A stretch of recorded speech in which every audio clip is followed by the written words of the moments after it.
नमस्कार जी, मैं Shifali secret of your life program में आपका ढेर सारा स्वागत करती हूँ। आज secret of your life program में ढेर सारी बातें करेंगे प्रोफेसर साहब के साथ, क्योंकि यात्रा पे जा रही हैं प्रोफेसर गुरुदेव बड़ा साहब। तो पहले उनका स्वागत करते हैं, बाद में बताती हूँ अभी आपको एपिसोड हम किस चीज़ पे करते हैं। तो प्रोफेसर बहुत बहुत स्वागत है आपका। नमस्कार प्रोफेसर साहब, एपिसोड की शुरुआत तो करते हैं, लेकिन आप यात्रा पे जा रहे हैं तो यात्रा पे जाने से पहले आपके पास ढेर सारी कुंडलियां हैं। हालांकि आप बात कर रहे हैं, लोगों से बात कर रहे हैं, 20-20 लोगों से कम आप बात कर रहे हैं, फ़ोन कॉल अपॉइंटमेंट। लेकिन आप यात्रा पे प्रोफेसर ये तो बता दीजिए कहाँ जा रहे हैं, क्योंकि मुझे भी घर वालों को बताना पड़ता है कि हम जा कहाँ पे रहे हैं। शेफाली जी, मुझे पहले ही पता था आप पूछने वाले हो कि कहाँ पे जा रहे हैं। अगर मैं दिल से बताऊं, मुझे भी नहीं पता। अगर मैं दिल से बताऊंगा, जब मैं घर से चलूंगा, ऑन कैमरा मेरे मुख से जहां भी निकल जाएगा वहीं जाऊंगा, पर लेकिन जाऊंगा भोले शंकर के ही पास, ये तो पक्का है।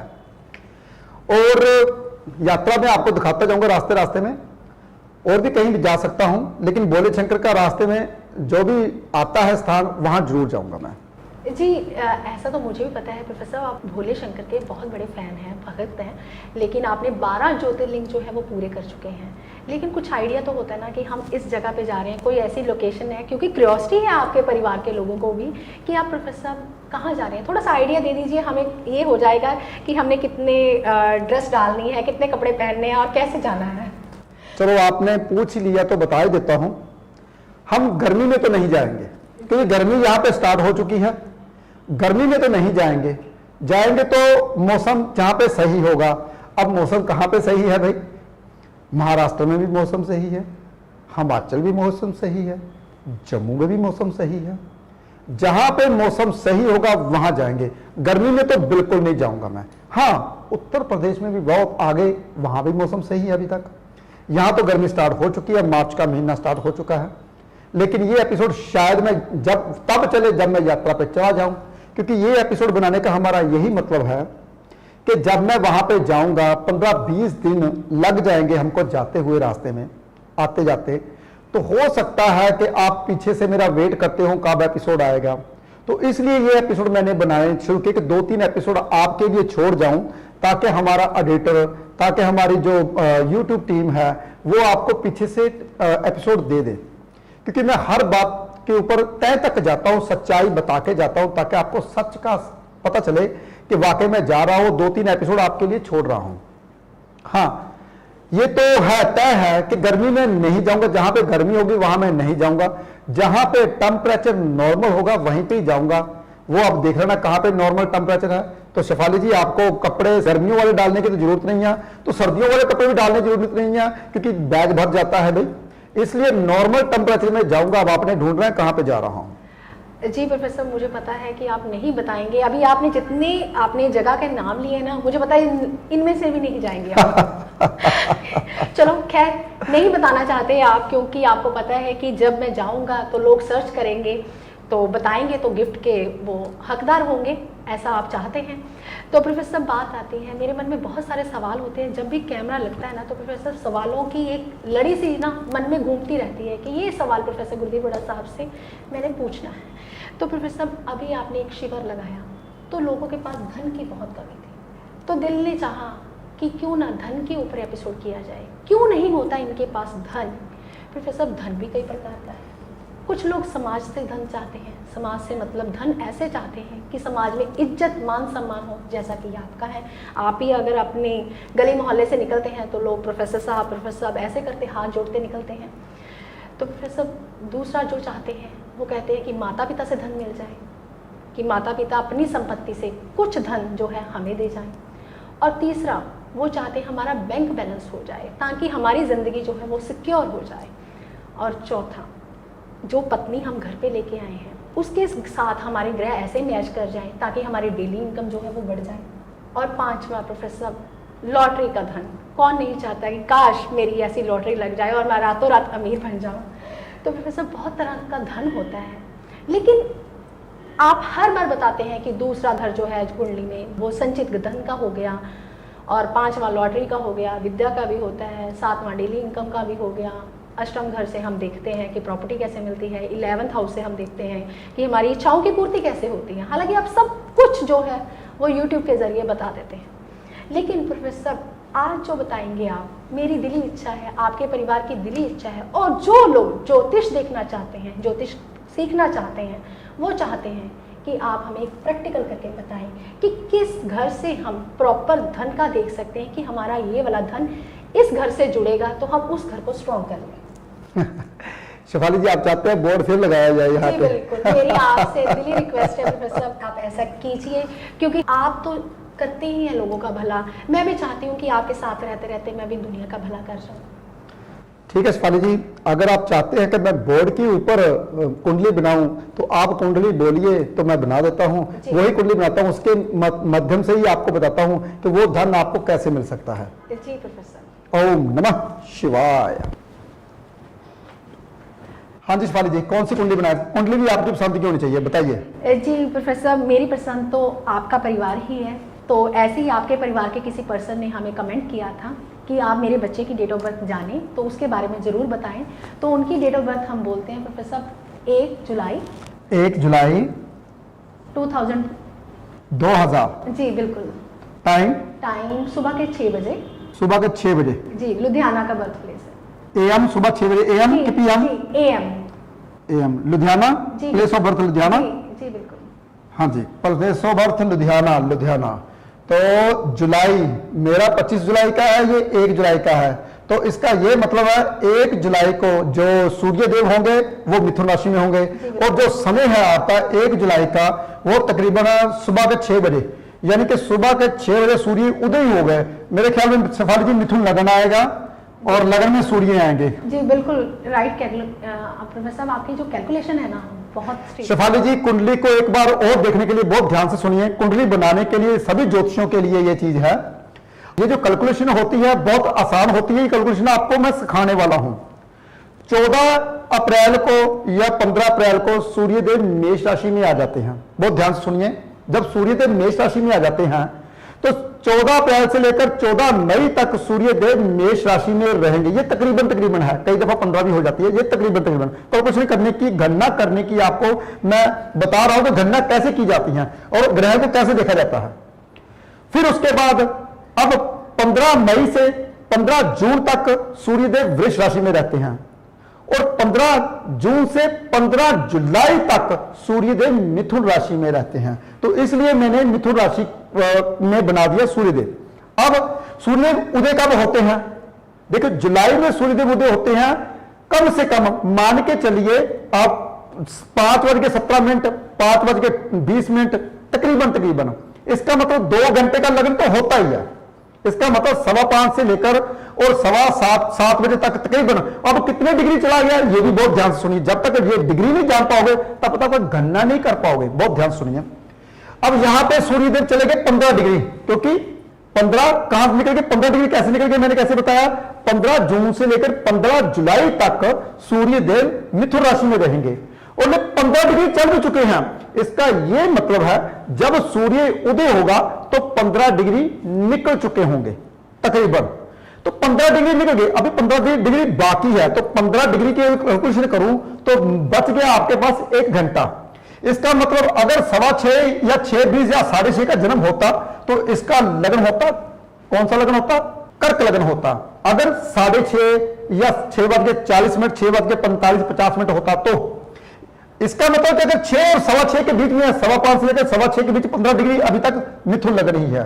तो शिवाली जी से पूछेंगे कि वाकई मिथुन लगन है। शिवाली जी क्या ये बताइए, आपने तो कुंडली देख रखी होगी। जी बिल्कुल मिथुन लगन ही है। मिथुन लगन ही है। अब उसके बाद 2000 में ग्रह कहां थे या कहां नहीं थे? मेरे ख्याल में जो 2000 की कैलकुलेशन करें, 18 साल पीछे चली जाइए अगर आप राहु की कैलकुलेशन करना चाहते हो तो। अभी राहु कहां पे है? 2 नंबर राशि में। बहुत ध्यान से सुनिए, 2 नंबर राशि में है। 18 साल पीछे अभी 2 नंबर राशि में आएगा। तो लेकिन अगर मैं कैलकुलेशन करूं इस लड़की की, 2000 का जन्म है तो 18 साल से ऊपर हो चुका है, 2021 आ चुका है, तो इसका मतलब 3 साल ऊपर चले गए। 3 साल ऊपर चले गए। राहु तकरीबन 1.5 साल, या 1.5 साल राहु यहां पे होंगे दूसरे घर में। बहुत ध्यान सुनिए, कैलकुलेशन कैसे की जाती है बिना कुंडली के। इसका मतलब केतु उसके सामने आ गए, केतु उसके सामने आ गए। अब गुरुदेव कहां चल रहे हैं, आपको पूरी कैलकुलेशन करके सिखाऊंगा, लेकिन तकरीबन होगा, मैं गलत भी हो सकता हूं, मैं गलत भी हो सकता हूं, लेकिन हम कुंडली बनाएंगे और देखेंगे कि वाकई में यह बात सही है। पहले मैं आपको कुंडली बिना कंप्यूटर के बनाने सिखा रहा हूं कि बिना कंप्यूटर के कुंडली कैसे बनती है। बहुत ध्यान सुनिए। अब आई बात गुरु की, क्योंकि हम बड़े बड़े ग्रह तो ऐसे लगा सकते हैं।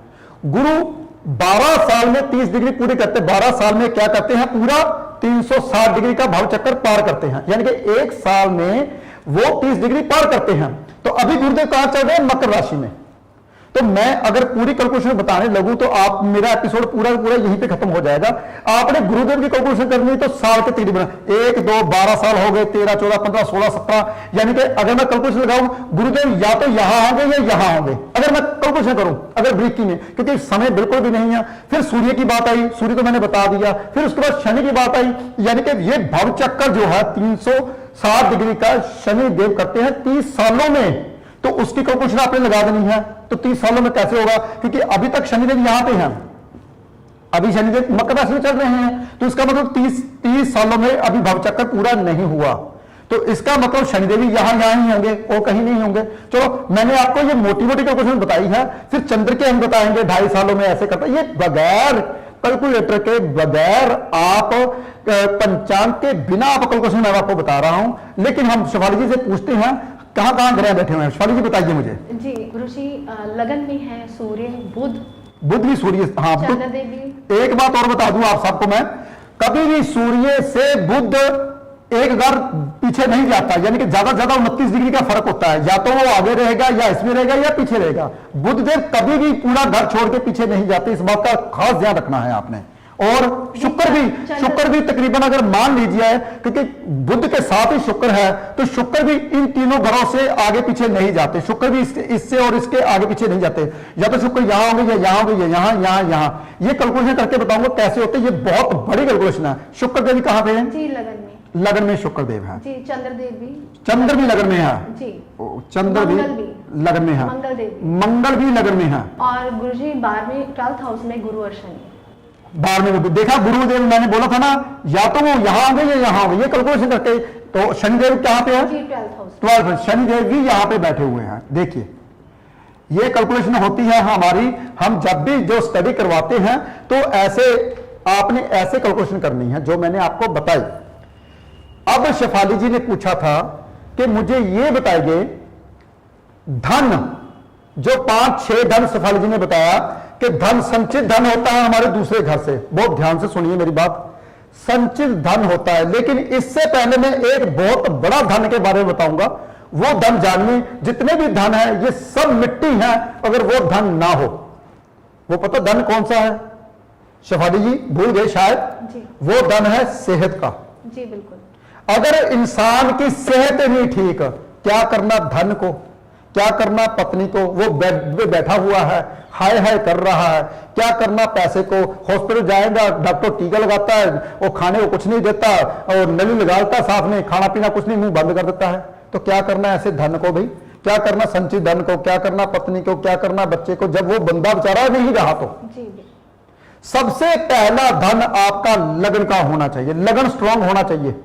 जब तक लगन स्ट्रांग नहीं है तो ये कुंडली का कोई, जब ये बंदा ही नहीं है, बहुत ध्यान सुनिए, ये बंदा मर चुका है जी, बहुत ध्यान सुनिए। मान लीजिए अगर ये मर चुका है तो इसकी मां का क्या करना, बहन का क्या करना, भाई का क्या करना, पत्नी का क्या करना, बच्चे का क्या करना, ये इसको रिश्ते में तो सब खत्म हो गए। तो इससे पहले इस बंदे को जिंदा रहना बहुत ज्यादा जरूरी है। तो सेहत का धन, जब तक सेहत का धन नहीं रहेगा तब तक आप इस कुंडली का निर्णय नहीं बताना, बिल्कुल भी नहीं। ये ना हो कि आपके सामने कोई मरे हुए इंसान की कुंडली लेके आ जाए, जी देखिए जी, पहले ये देखना लग्नेश यानी कि मिथुन राशि का जो लगन है वो बुध ग्रह बनता है, वो स्ट्रांग हो गया, अपने घर में बैठा हुआ है, वो बोलता है मैं राजी हूं, मैं ठीक हूं, मुझे कोई परेशानी नहीं है। क्यों नहीं परेशानी बताओ, मित्र ग्रह उसका सूर्यदेव ना साथ में है, शुक्र ग्रह उसका साथ में है। देखिए पावर 2 ग्रह की मित्रों की पावर मिल गई। लेकिन जहां पे सूर्य देव बैठे होते हैं वहां पे मंगल कमजोर हो जाते हैं। बहुत ध्यान सुनिए, कहते हैं ना अस्त हो जाते हैं, ये तो बुध भी अस्त हो जाते हैं, लेकिन इसके पीछे बहुत बड़ी कहानी है। बुध कभी लोगों का मानना है बुध अस्त होते हैं, लेकिन मैं यहां पे बोलूंगा बुध अस्त नहीं होते। क्यों नहीं होते? क्योंकि 29 डिग्री तो साथ साथ ही रहते हैं। अगर सब इंसानों का बुध देव अस्त हुआ तो वो कैसे पड़ जाते हैं, कैसे इतनी नॉलेज ले लेते हैं? इसलिए बुध देव के ऊपर सूर्य देव का असर कम होता है। क्यों होता है कम? क्योंकि वो एक ऐसे ग्रह हैं जिस ग्रह के साथ बैठते हैं उसकी पावर ले लेते हैं अपने पास। तो इसलिए बुध के साथ सूर्य देव की पावर आ गई, बुध के पास बुध स्ट्रांग हो गया, इसलिए लगन से ये बच्चा स्ट्रांग होगा, लड़ाका होगा, गुस्से वाला होगा, क्योंकि मंगल लगन में सेहत का धन इसके पास है। वो अलग बात है, बुध और चंद्र का मेल कहीं ना कहीं थोड़ी सी खटास पैदा करता है, लेकिन चंद्र का मित्र मंगल लक्ष्मी योग बना के बैठा हुआ है। तो पहले बात यह है कि पहला धन इसकी सेहत का होना चाहिए। अब शेफाली जी ने बोला था संचित धन होना चाहिए, संचित धन है या नहीं? संचित धन जो बैंक बैलेंस है हमारा दूसरे घर से आता है। दूसरे घर में राहु बैठा हुआ है, राहु इंसान को करोड़पति बनाता है, पहली बात ये समझ लीजिए। लेकिन दूसरे घर का जो कारका है वो कौन कौन है? बुध और गुरु। तो गुरु के घर में राहुदेव आए बैठे हैं, तो यहां पे धन को लेकर थोड़ी सी परेशानी रहेगी। क्यों रहेगी? क्योंकि गुरु के घर में राहुदेव बैठे हुए हैं। हां, अगर केतु यहां पे होता और राहु यहां पे होता तो ऐसा बंदा करोड़पति होता, लेकिन राहुदेव गुरु के घर में गड़बड़ी पैदा करते हैं, पितर दोष लगा देते हैं। तो ये धन का होता है संचित धन का घर। तो शेफाली जी ने बोला कि बोर्ड लेकर आप समझाइए, तो बोर्ड लेकर मैं आपको अच्छे ढंग से समझा रहा हूं। फिर उसके शेफाली जी ने बोला कि आस पड़ोस का धन होना चाहिए। आस पड़ोस अगर आपकी इज्जत मान सम्मान नहीं करता तो क्या करना है ऐसे धन का? कोठी तो आपने बना ली, आप वो कोठी सेल करके दूसरी जगह चले जाओगे, वहां भी आपका स्वभाव तो चेंज नहीं होगा। तो इसलिए वो भी धन होना बहुत ज्यादा जरूरी है। आस पड़ोस वाले भी यार एरिया जो लोग हैं आपको पसंद करें, तो वो होता है तीसरा घर। तो तीसरे घर का लगन का मालिक यानी कि सूर्य वो आपके लगन में बैठा हो, यानी कि आस पड़ोस वाले इस बच्चे को पसंद करेंगे। लेकिन यहां पे धन का मालिक भी लगन में बैठा हुआ है, लक्ष्मी योग बनाकर, खटास योग बनाकर, अस्त कहते हैं मत्स्य योग बनाकर बैठा हुआ है। तो धन का भी ये भी थोड़ा सा परेशान करेगा। तो ये भी क्या करेगा?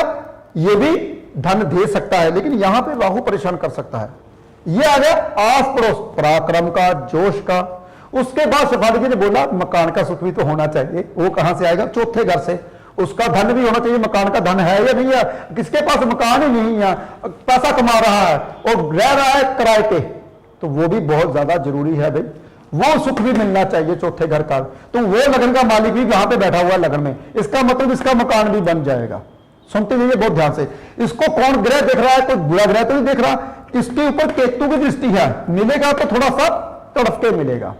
आगे फिर औलाद का धन, शेफाली जी ने बोला औलाद का धन कैसा होगा? पंचम घर होता है औलाद का, तो औलाद कैसी होगी? औलाद का घर का मालिक भी यहां पे बैठा हुआ है भाई जैस ग्रहों के साथ। इसका मतलब इसके पास बच्चा हो जाएगा, लेकिन इसके ऊपर कहीं बुरे ग्रह की दृष्टि तो नहीं है, इसके ऊपर किसी की बुरे ग्रह की दृष्टि नहीं है। हाँ, संचित धन के ऊपर शनि की दृष्टि है।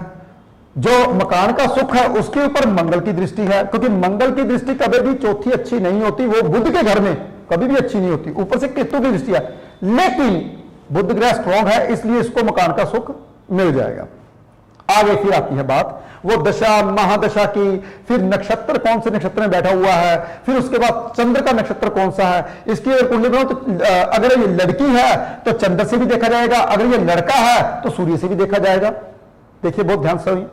तो इसके पास घर भी बन जाएगा, मुश्किल से बने, मुश्किल तो आएगी ही आएगी, लेकिन घर भी बन जाएगा। हाँ, बच्चा भी हो जाएगा, कोई परेशानी नहीं आएगी बच्चे में। बच्चा का धन, लॉटरी लगेगी या नहीं लगेगी? अब लॉटरी की बात की थी शेफाली जी ने। लॉटरी के घर का मालिक शुक्र सूर्य के साथ पीड़ित है, सूर्य के साथ अस्त होकर बैठा हुआ है, कहीं ना कहीं परेशानी देगा। अगर लॉटरी में परेशानी देगा तो बच्चे में परेशानी नहीं देगा। बच्चे में परेशानी इसलिए नहीं देता क्योंकि जो सूर्य देव होते हैं वो बीज के कारका होते हैं, बीज तो लग जाएगा। यानी कि बच्चा तो पैदा हो जाएगा। बहुत ध्यान से सुनिए, जो लॉटरी का कारका होता है वो गुरु होता है।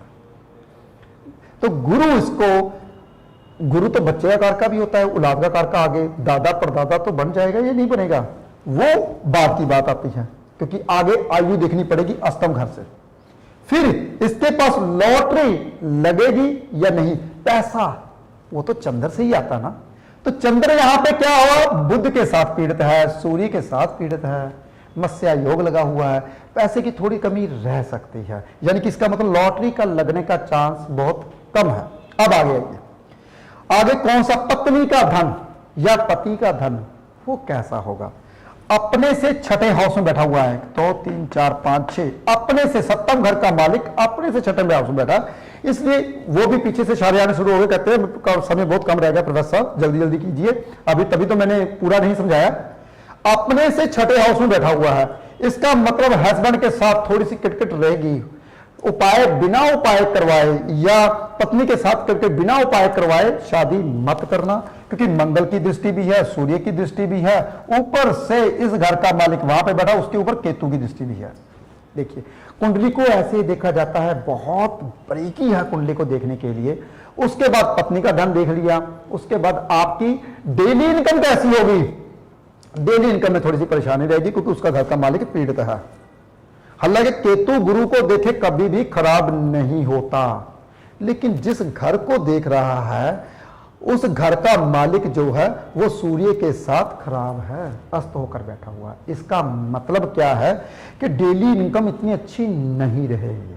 उसके बाद आई इसकी आय कैसी रहेगी, आय का घर, इच्छाओं की पूर्ति, शेफाली जी ने पूछा था, उसका धन कैसे मिलेगा।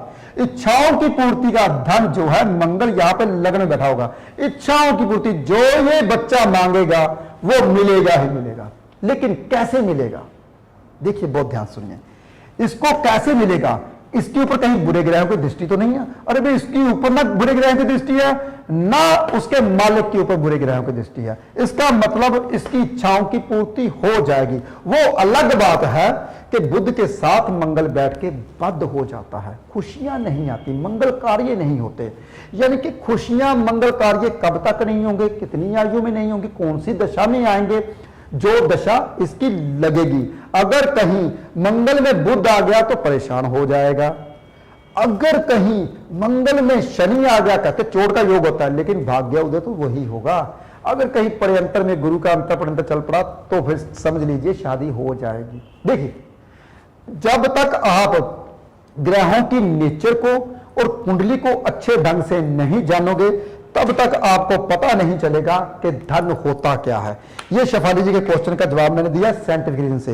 अब पूछते हैं शेफाली जी के और कौन से क्वेश्चन है, उसका जवाब मैं दूं साइंटिफिक रीजन से। जी प्रोफेसर, अभी आपने बहुत अच्छा बोला कि सेहत का धन, तभी तो हमारे बुजुर्ग कहते हैं कि पहला सुख निरोगी काया, दूजा सुख कर होवे माया। यानी कि अगर सेहत ही नहीं अच्छी तो हमने क्या लेना है ऐसे धन से। तो प्रोफेसर अभी आपने जो कुंडली बनाई, ये किसी लड़की की कुंडली है, तो अभी तक शादी नहीं हुई, तो अभी आपने बोला कि शादी में भी दिखते हैं। हालांकि प्रोफेसर आपने ये भी बोला कि लग्न का मालिक जो है वो स्ट्रॉन्ग होकर बैठा है, हालांकि ठीक ठाक है, बिल्कुल स्वस्थ है। और प्रोफेसर जो दूसरे घर में बोला कि अगर राहु अष्टम में होता और केतु हमारा दूसरे भाव में होता तो ऐसा इंसान करोड़पति होता।